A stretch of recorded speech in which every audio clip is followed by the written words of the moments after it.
नमस्कार मित्रमैत्रिणींनो, कसे आहात सगळे?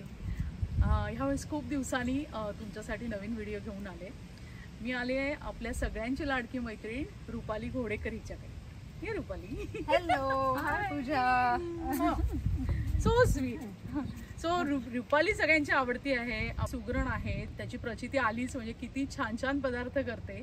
पण आता रुपालीची एक माहिती असं म्हणजे रुपाली टॅक्स अकाउंटंट आहे आणि खूप वर्ष ती टॅक्स अकाउंटंट म्हणून काम करते. खूप नॉलेजेबल आहे, रिसर्चमध्ये खूप पुढे आहे ती. आणि मला काही क्वेश्चन असतील तर मी तिला नेहमी विचारते. तर तुम्हाला पण काही क्वेश्चन्स असतील तर नक्की विचारा. ती मला विचारते, मी तिला विचारते. नाही असं काही नाही. खूप रिसोर्सफुल आहे Rupali. So I am very proud of her. Marathi शाळेची आमची अतिशय चांगली व्हॉलेंटियर आहे, सगळ्यांना मदत करणारी. सगळ्या कार्यक्रमांना तिचा हातभार असतो. म्हणजे गणपतीचा इव्हेंट असो देवळातला, रुपाली कायम मदतीला असते. तिला असं मी खूप लोकांशी बोलताना बघितलंय, रुपालीला इंटरेस्ट असतो. रुपाली इतके प्रश्न विचारते त्यांना की तिला म्हणजे वेगवेगळ्या खूप गोष्टी जाणून घ्यायची खूप आवड आहे रुपालीला. म्हणजे मला खूप कौतुक वाटतं त्या बाबतीचं की अरे हा किती चांगला प्रश्न आहे किंवा चांगले प्रश्न ती विचारते. असं म्हणायचं की मी चौकशीवाली खूपच चौकशा करते का? नाही, चौकशा नाही, चांगल्यासाठी. म्हणजे खूप ऑर्गनाइज आहे. कारण मला खूप अनुभव आला बीएमएम ला रुपालीच्या कार्यपद्धतीचा. ज्या मैत्रीण आहे म्हणून एवढं कौतुक करते तर मी करून घेते. ऑफकोर्स म्हणजे काय. तर आपण रुपालीला विचारूया तिच्या लहानपणाबद्दल किंवा तिला काय सांगायला आवडेल. रुपाली बेळगावमध्ये मोठी झाली आणि नंतर रत्नागिरी आणि मुंबई असा प्रवास तिचा. मुंबई नंतर अमेरिकेत आली, राईट? बरोबर. सांग ना आम्हाला काय. बेळगावी बोलता असं येत नाही. मी म्हणेन असे काही काही शब्द आहेत की काय की हो की हे असं तिकडचं आहे का की बेळगाव महाराष्ट्र आणि कर्नाटकाच्या बॉर्डरवर आल्यामुळे जास्त इन्फ्लुएन्स महाराष्ट्राचा आहे. बरोबर. पण त्या मराठीला मी म्हणेन कन्नडचा टच आहे. हा, तो असा थोडासा थोडं वेगळं वाटतं, पण स्वीट पण वाटतं. स्वीट आहे थोडं. रुपाली मला वाटतं हे ते तू म्हणतेस ना हो काय ते रत्नागिरीचं आहे. ते रत्नागिरीचं. रुपालीची आई सुद्धा म्हणते असं काही बोलताना असं झालं हो काय. मला इतकं आवडतं ते. खूप छान आहे ते, खूप छान. या बेळगावच्या लहानपणीच्या काही आठवणी आहेत. रुपालीला 2 भाऊ आहेत आणि खूप मस्तीखोर होते लहानपणी. म्हणजे मला तू आता बेळगावचं जेव्हा म्हणालीस तेव्हा मला हे आठवतं की लहानपणी म्हणजे मी माझ्या आता दुसऱ्या मैत्रिणींना किंवा माझ्या बहिणीला विचारते तर मला असं वाटतं की आम्ही तिघं इतके भांडलो म्हणजे फिजिकली सुद्धा की आई बाबा बाहेर गेले की आमची भांडणं अगदी चालू व्हायची. आणि माझ्या दोन्ही भावांना WWFचा भयानक वेळ होता. WWF झालं म्हणजे आई बाबा गेले की त्यांचं WWF व्हायचं. आणि मला आठवतंय मी सुद्धा फिजिकली त्यांच्या बरोबर मारामारी केलेली आहे. वाटत आहे का बाई? मस्त. रुपाली, तू गेले वर्षभर म्हणजे 1-1.5 वर्ष झालं असेल, तुझ्यात इतका बदल झाला आणि खूप छान तू ते इंटरमिडियंट फास्टिंग फॉलो करतेस, राईट? हो. तर खूप मला असं म्हणजे तुझ्या बोलण्यावरनं वाटलं की तुझ्या आरोग्यात सकारात्मक बदल झाले. वजन कमी झालं, पण इतरही गोष्टींचा जो आधी तुला त्रास होता तो कमी झाला. तर त्याच्याविषयी सांग ना थोडंफार. हो, नक्की. तर मी म्हणेन मी इंटरमिडियंट खरं तर सुरुवातीला चालू केलं की माझी ऍसिडिटी कमी व्हायला. ओके. ऑफकोर्स वजन वाढलेलं होतं, तेही मला माहित होतं. माझ्या हाईटच्या मानाने माझं वजन थोडं जास्त आहे. सो वजन ऑफकोर्स कमी करायचं होतं. बरोबर. पण मी खूप प्रयत्न केले वजन कमी करायला सुद्धा आणि माझी ऍसिडिटी सुद्धा कमी करायला. मला कुठलेच म्हणजे इतके मी ट्रायल अँड एरर केले आहेत, इतक्या डॉक्टरांकडे गेले की ऍसिडिटीला काय करायचं. प्रत्येक डॉक्टर सांगायचं म्हणजे प्रत्येक डॉक्टर इन द सेन्स नाही, पण ते जनरल रूल ऑफ थंब असा होता की तू दर 2-2 तासांनी खा. विच माझ्या बॉडीला ते नाही सूट झालं. सो त्याच्यामुळे मी म्हटलं हे इंटरमिडियंट फास्टिंग सगळीकडे जे चाललंय ते बघूया तरी. आणि मला वाटतं ते ना इंटरमिडियंट म्हणण्यापेक्षा डॉक्टर दीक्षित पासून चालू झालं. ते मी तर त्यावेळी ते डॉक्टर दीक्षित 2 पण नाही, मला वाटतं 3-4 वर्षापूर्वी न्यू जर्सीत आलेले, तेव्हा मी त्यांचं सेशन एक अटेंड केलं. बरोबर. सो त्यांनी त्यावेळी सांगितलेलं की हे तुम्ही तुमच्या बॉडीवर ट्राय तरी करून बघा, म्हणजे काय तुम्हाला हार्म काय होणार. 3 महिने करा, बघा नाही वर्क झालं यू कॅन लिव्ह. बरोबर. सो मला ते अगदी त्यांचं वाक्य पटलं की you have to experiment with your own body. बरोबर. सो म्हणून मी ते इंटरमिडियंट चालू केलं, which definitely help me with acidity. पहिली तर माझ्या बॉडी टाईपला 2-2 तासांनी खाणं हे सूट होत नव्हतं, ते मला त्याच्यातून नक्कीच कळलं. आणि ज्यावेळी मी वाचलं भरपूर आणि हो तू बरेच YouTube व्हिडिओ बघितले वगैरे ते फॉलो केले, YouTube व्हिडिओ आणि वाचलंच पण. बरोबर. तिचं नाव मिंडी प्लेज म्हणून एक आहे. ओके. तर ती सांगते फास्ट लाईक अ गर्ल. त्याच्यात तिने इतकं डिटेल सगळं दिलंय. रिअली? हो. ओके. आणि तिचे यूट्यूबवरती सुद्धा व्हिडिओज आहेत. आणि मला पुस्तक वाचण्यापेक्षा ऐकायला आवडतं, तर ते ऑडिबलवरती होतं. सो ते मला खूप हेल्प झालं असं मला हो का? अरे वा. मस्त. आणि तुझं इतर काही बदल म्हणजे झाले ते सांग ना, काही वेगळे. म्हणजे तू कसं करतेस, म्हणजे सगळं खातेस, किती वाजता खातेस, कसं, म्हणजे जस्ट क्युरिओसिटी म्हणून विचारते. खूप लोकांना मे बी इंटरेस्ट असेल, आपल्या मैत्रिणींनाच. बरोबर. तर मग तू कसं करतेस ते? आणि तुझ्या बरोबर विवेक पण करतो, विच इज ग्रेट. म्हणजे करतो म्हणण्यापेक्षा सुरुवातीला मला आधी वाटलं, ज्यावेळी चालू केलं त्यावेळी आपल्याला सवय नसते, राईट? म्हणजे 16 तास न खाता. बरोबर. आधी सुरुवातीला कठीण वाटलं, पण नंतर एक लक्षात गेलं की अरे, म्हणजे त्या पुस्तकात तिने खूप छान सांगितलं की स्टार्ट विथ 12 hours, मग 14 hours, मग 16 hours, असं हळूहळू करत तुम्ही ते वाढवा. ओके. आणि जनरल मला वाटतं आता हे तर सगळ्यांनाच माहिती आहे की 16-8 म्हणजे 16 तासाने खायचं आणि त्या 8 hour विंडोमध्ये खायचं. म्हणजे मधलं जे काय खाणं असतं ना, ते आपलं पूर्ण जातं. आणि मला असं वाटतं आपण ते मेन खाण्यावरती व्यवस्थित फोकस करतो की आपण कार्ब्स किती खायचे, प्रोटीन पण किती खायचं. सो ते जरा जास्त मला वाटतं लक्ष दिलं जातं. बरोबर. मधलं खाणं म्हणजे स्नॅकिंग बंद होतं. बरोबर. स्नॅकिंग आणि चहा बरोबरचं जे बिस्किट टोस्ट असतात, तो माझा अगदी मायनस पॉइंट आहे. मी चहा घ्यायची ते त्याच्यासाठीच घ्यायची, चकली खा, चिवडा खा, काहीतरी. सो ते मग तू हे सगळं खातच नाहीस की कधी कधी खातेस? ते जरी खाल्लं तरी मी ते जेवणाबरोबर जेवायच्या वेळेला खाते. आणि मागे खूप खायची ऑफकोर्स, म्हणजे वजन कमी करायला मला वाटतं ते तर सगळ्यांनाच माहिती की portion control is the main thing. Portion control हे लागतंच. पण दिस हेल्प्स. म्हणजे मी कितीतरी गोष्टी, खूप व्यायाम करून बघितला, नंतर कितीतरी डाएट म्हणजे हे कमी कर, ते कमी कर, फॅट फ्री खा, साखर बंद कर. पण मला वाटतं 40 नंतर मला तरी असं वाटलं 40 नंतर it was becoming very difficult. फक्त वजनाच्याच दृष्टीने नाही, पण ते ऍसिडिटी म्हण किंवा बाकीचे जे काय छोटे हे असतात त्याच्यासाठी मला खूप हेल्प झालं. नक्कीच झालं. सो काहीच तू सोडलं नाहीयेस, फक्त अशा प्रकारे? नाही ना. हो. Okay. Wow, good. Very impressive. खरंच आय अडॉर हर फॉर दॅट. खरंच. रुपालीकडनं खूप छान माहिती मिळाली आहे इंटरमिटेंट फास्टिंग विषयी. आणि आपल्याला तुम्हाला काही प्रश्न असतील तर नक्की तिला विचारा. तर आज सांग ना रुपाली, तू का आमच्याशी बरोबर काय शेअर करणार आहेस आज? कुठली रेसिपी दाखवणार आहेस? जसं मी म्हटलेलं की मासे तर माझे हे आवडते. सो त्याच्यामुळे मी ब्लॅक अँड सॅमन करायचा विचार केला. तो अगदी झटपट होतो. त्याला काही मोठी तयारी लागत नाही. अगदी 5 ते 10 मिनिटात, म्हणजे मी म्हणेन पूर्ण डिश करायला 10 to 15 minutes is more than enough. So ते आपण एक करू. ते म्हणजे ब्लॅक अँड सॅमन एक करू आणि थाय सॅलड एक करू. थाय सॅलड. ओके. थाय सॅलड जे सगळ्यांना आवडतं आपल्याकडे. खूप जणांनी टेस्ट केलंय. आज आपल्याला बघायला मिळणार आहे थाय सॅलड रुपालीचं. वाव. चला. तर आता आपण रुपाली आपल्याला सांगेल ब्लॅक अँड सॅमनसाठी काय काय लागतं साहित्य. सॅमन मी घेतलाय, तो मी धुतलाय आणि पुसून घेतलाय.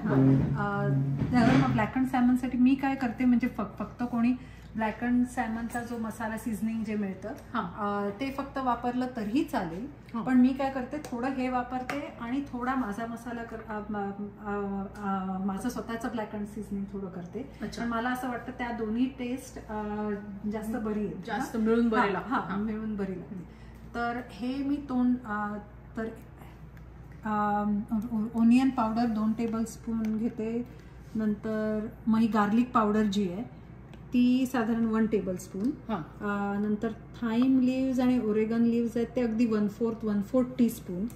आणि बेसिल सुद्धा, पण आज माझ्याकडे बेसिल नव्हती तर मी हे थोडं इटालियन सीझनिंग जे होतं ते सगळं घातलंय. आणि हा मसाला मी ह्याच्यामध्ये, हे जे सगळं इकडे दाखवले तो मी ह्याच्यात आणि हे ह्याच्यात ठेवले. बरोबर. हो, रेड पेपर.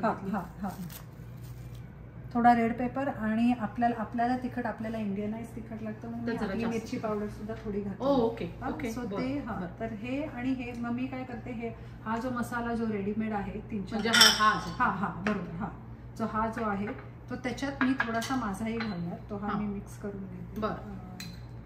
हा मिक्स केल्यानंतर तो आणि हा थोडासा आपण मिक्स करू आणि तो थोडासा तेलात घालते आणि तेल मिक्स केल्यानंतर म्हणजे तेल मिक्स झाल्यानंतर अगदी म्हणजे मी तर म्हणेन मॅरिनेशनची सुद्धा ह्याला गरज नाही, अगदी 10 मिनिटात होतं. सो हे साधारण मी आता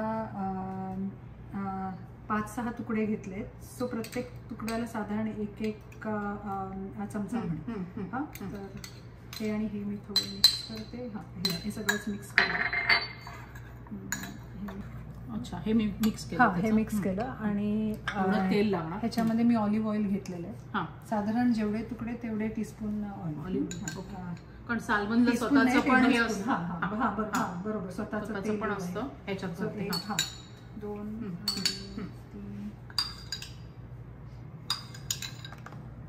सो हे 5 टेबलस्पून आहेत, तर मी 5 टेबलस्पून मसाला घालते.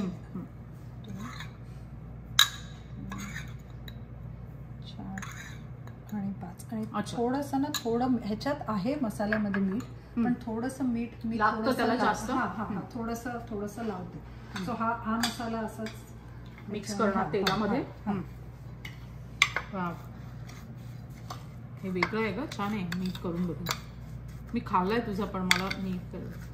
हा अगदी म्हणजे हा काय अगदी एवढा सोपा आहे की कोणीही करू शकतो असं. खरंच मस्त.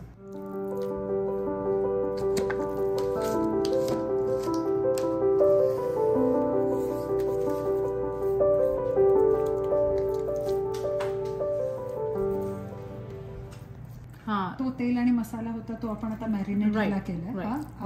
आणि मी जसं म्हटलं तसं मॅरिनेशनला काय खूप वेळ ठेवायची गरज नाही, फक्त अगदी 5-10 मिनिटं. तोपर्यंत आपण आपलं सॅलड करून ठेवूया, तर अगदी 10 मिनिटं मॅरिनेट होईल आणि तोपर्यंत आपण सॅलड तयार करू. चालेल. हे आता मॅरिनेट होत राहील आणि आम्ही रुपालीने सगळं लावलेलं आहे त्याला, सगळा मसाला तेलासकट, आणि ते आता रुपाली सॅलड दाखवते. ठीक आहे. आता आपण थाय सॅलडची आपण रेसिपी बघतोय रुपालीकडनं. तर रुपाली, कुठले तू घातल्यास भाज्या सांग. लाल कोबी घेतलाय, ग्रीन कॅबेज आहे, नंतर आपलं रेड आणि येलो कॅप्सिकम आहे, ग्रीन कॅप्सिकम आहे, थोडं कॅरट आहे आणि थोडी काकडी आहे. अच्छा. तर मी काय सुंदर दिसतंय ना, मस्त दिसतंय.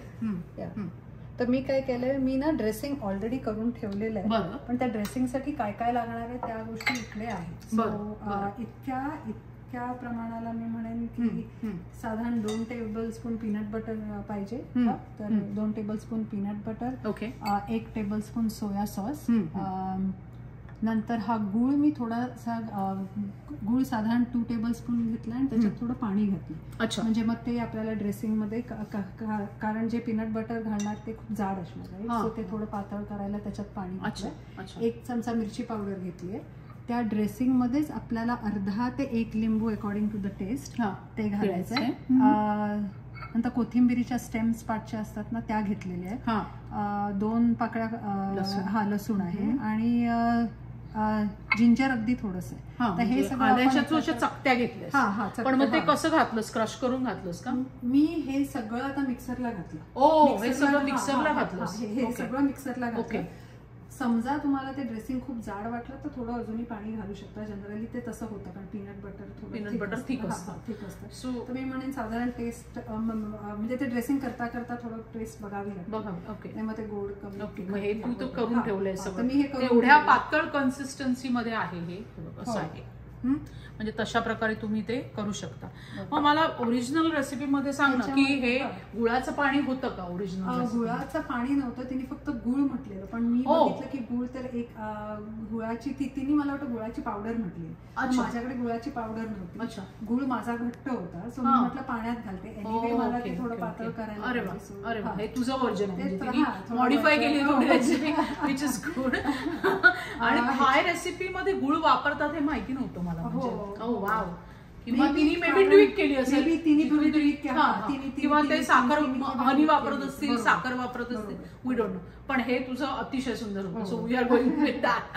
ह्याच्यामध्ये मी आज विसरले, थोडे पीनट क्रश करून घातले तरी छान लागतात. आणि ते फ्राईड नूडल्स जे शॉपराईट मध्ये वगैरे मिळतात ना, ते पण वरून घातले तर थोडंसं म्हणजे क्रंची. पण मग हा हेल्दी व्हर्जन झाला क्रंची. हा बरोबर बरोबर. ओ नाईस नाईस, मस्त. चला तर मग आपण मिक्स करूया हे आणि या सुरुवात करू. तर मगाशी मी म्हटलेलं फ्राईड नूडल्स आणि पीनट्स पण घालू शकतो, तर आता मिळाले म्हणून आपण हे घातले त्याच्यात, फ्राईड नूडल्स आणि पीनट्स. हे तू फ्राईड नूडल्स कुठून आणले?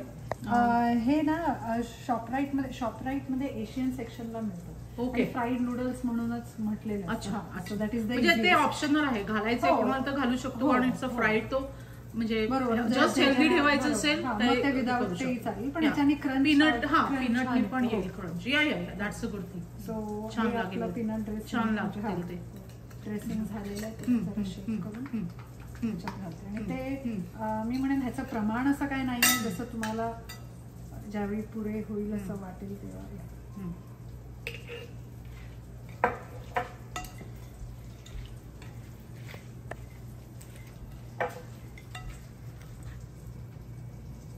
थोडंसं हवं तर ह्याच्यात पाणी घालून आपण घालू शकतो. हा चालेल.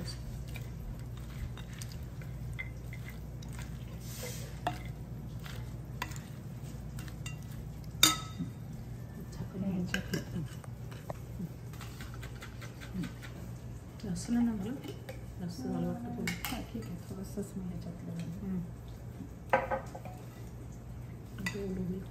हां, आणि जनरली घातल्यावरती असं वाटतं कमी झालंय, पण मी म्हणेन की जरी कमी झालं तरी चालतं, कारण बाकीच्या म्हणजे घेईपर्यंत आपला वेळ जातो. सो ते हळूहळू सगळं मुरतं. हा, जास्त झालं तर उलट सॉगी होतं. सो हे मला वाटतं बरोबर आहे. म्हणजे हा जो प्रमाण आपण पहिलं जे सांगितलेलं ना, बरं ते. Okay, good. हा मस्त, रेडी. किती सुंदर दिसतंय ते. आता तुम्ही सगळ्यांनी घरी करून बघा, सगळ्यांना आवडतं हे रुपालीचं सॅलड, थाय सॅलड. मस्त, व्हेरी नाईस. म्हणजे आता आपला हे करून ठेवलेला आहे, आता आपण मॅरिनेट करून ठेवलाय, तो आपण आता फ्राय करायला घेऊया.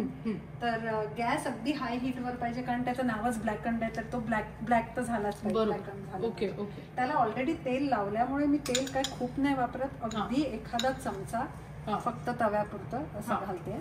आणि साधारण गरम झाला ना तवा, खूप असा थोडा वाफा यायला लागल्या किंवा हे तुकडे टाकूया. तेल गरम झालेलं आहे, तर आपण जसं म्हटलेलं तसं गॅस मोठाच पाहिजे, मोठाच गॅसवर.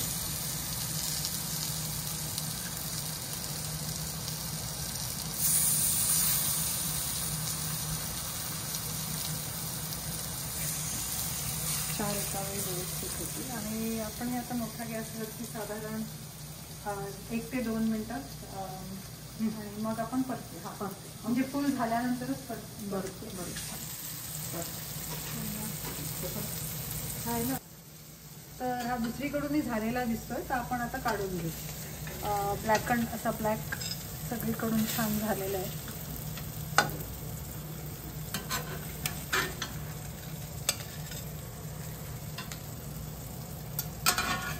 हा थोडासा ब्लॅकन करायचा असेल तर हा अजून एखाद दुसरं मिनिटं आपण ठेवू शकतो. हा थोडासा ब्लॅकन राहील. तर हे तोपर्यंत झालेले मस्त. रुपालीचा हा ब्लॅक अँड साल्मन रेडी आहे. रुपालीने एक चवळी राईस केला, हा ब्लॅक आयड पी राईस आहे आणि हे सॅलड आहे. आणि रुपाली मी तुझ्यासाठी चॉकलेट डेट रवा केक आणला. ही तर माझा हा जरा वेगळा व्हर्जन केलाय. नाही पण लाईक पूजाबद्दल म्हणजे जायचं तर तिचे सगळे म्हणजे कुठलाही केक मला तिचा अगदी आवडतो. म्हणजे ते सगळ्यांचं छान होतं, असं काही नाहीये. यु नो, तू तर मी तर कायम सगळ्यांना म्हणते की बेकिंग क्वीन इज पूजा. हो खरंच. काही म्हणजे जरा जास्त कौतुक करते. पण हा मी वेगळा जरा ट्राय केलाय. म्हणजे तुला मला माहिती आहे रवा चॉकलेट केक तुला खूप आवडतो, तर तो मी त्याच्यात डेट घातलंय, साखर नाही घातली. आणि तो केला. मी रेसिपी तुला देईन तुम्हाला. अगदी छान दिसतो. मी आधी तो थोडासा ट्राय केला तर हो हो हो करणं. आय नो की डेझर्ट शेवटी करतो पण मला हा इतका आवडतो. मी थोडासा तो फोर्क देशील एक तुकडा काढून. अरे बापरे. Okay, me black and salmon आता सायमन टेस्ट करणार आहे. आता कायम मस्तच झालं. वा वा वा, खूप खूप छान, खूप छान झालंय. आवडला तुला? हो हो, मला मी खाल्लाय तुझा आणि मला हा पण खूप छान झालाय. मस्त. वा, मस्त. जसं त्याला इतका छान फ्लेवर आलाय. तिखट झालाय का खूप? नाही नाही नाही, एवढा तिखट मला म्हणजे आवडतो इंडियन टेस्टला. इंडियन टेस्टला बाकी काही नाही म्हणजे. आणि हे सलाड पण आता मी ट्राय करते.